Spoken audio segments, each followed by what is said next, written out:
Please welcome Geddy Lee and Alex Lifeson of Rush.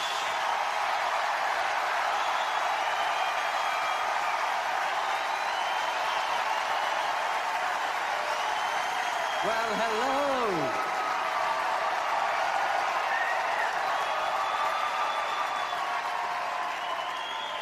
And we thought we waited a long time to get in the Hall of Fame. It is our great, great honor to be with you and Yes this evening. Alex? Thanks, Ged. There's nothing so fleeting yet enduring about the way music feels when you're 17 years old. As Yes played in my room, I played too. I spent hours picking my way through songs like Starship Trooper and Yours Is No Disgrace. Yeah, how wonderful was that swirling outro in Starship Trooper? I must have played that a million times. Yes helped give me the gift of music, which is everything, as you know, and made me want to be a better musician, and that provided some of the determination to one day stand on this stage giving tribute to this amazing band. The musical choices we make in our youth help to mold who we become. Choose the guitar intro for going for the one. Yeah. Choose learning to play Starship Trooper on a cheap secondhand guitar. Not so easy. Choose Chris Squire's amazing bass tone, right, Ed? Choose John Anderson's ethereal vocals. Choose Fragile. Choose wearing a cape before Rick Wakeman did. This guy right here. Choose Roundabout. Choose the glorious guitar work in Owner of a Lonely Heart. So beautiful. Choose the Rock and Roll Hall of Fame. And definitely choose Yes.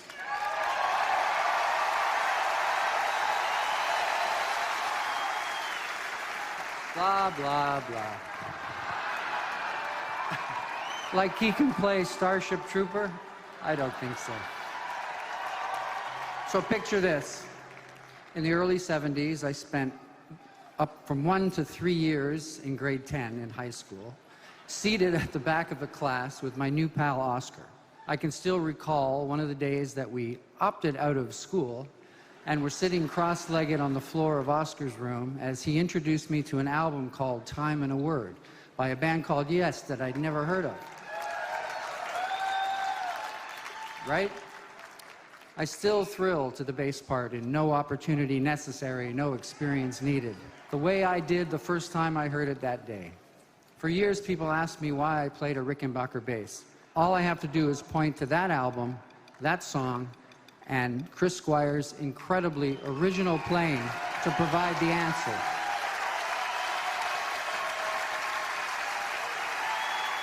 It was a crisp night in 1972 when Oscar, myself, and this guy, Alex Lifeson, lined up overnight around the block that was then Toronto's Maple Leaf Gardens to finally witness Yes live for ourselves. It was like nothing I'd ever seen or experienced before. It was actually profound.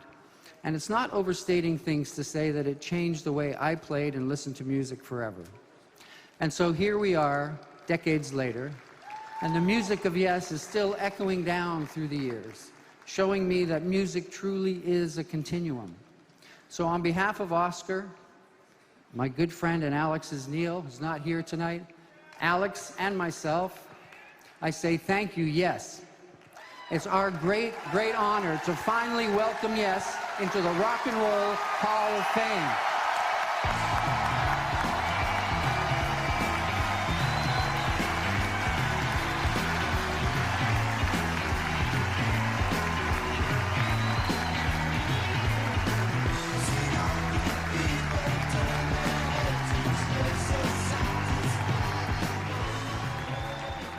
Truly, this is for the Yes fans everywhere. Really.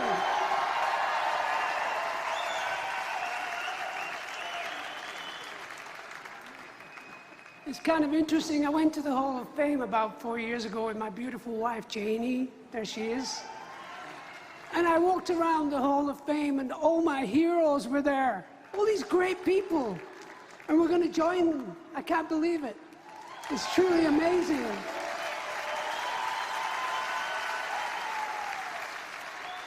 I was very lucky, you know.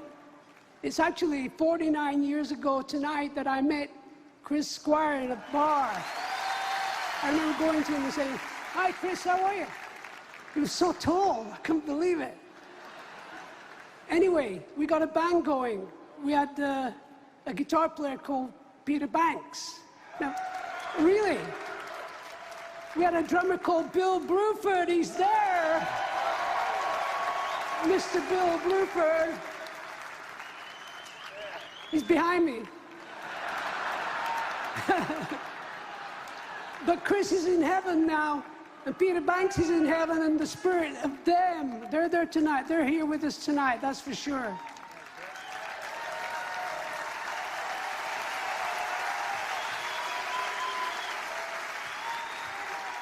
Okay, I'm Steve Howe.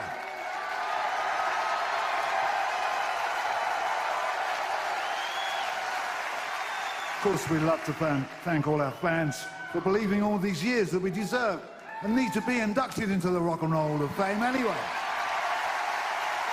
Nothing can take away the response we've gotten from our fans, who obviously have a different ear from the general music lovers. Fortunately for us, they're able to distinguish the textures and the harmonies and the discords and the dynamics of the dramatic and the humble and the soft and the low and the quiet. And as Bill used to say when asked, "What is Yes music?" Bill would say simply, "Some of it's fast and some of it's slow." I'd just like to take a minute now just to thank my wonderful wife and our wonderful family who've been behind us through the highs and the lows. Thank you very much.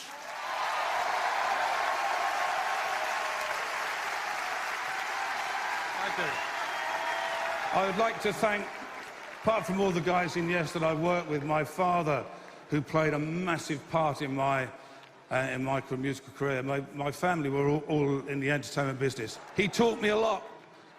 I remember he sat me down once and said, "Son," he said, "don't go to any of those really cheap, dirty, nasty, sleazy strip clubs, because if you do, you'll see something you shouldn't." So, of course, I went, and I saw my dad.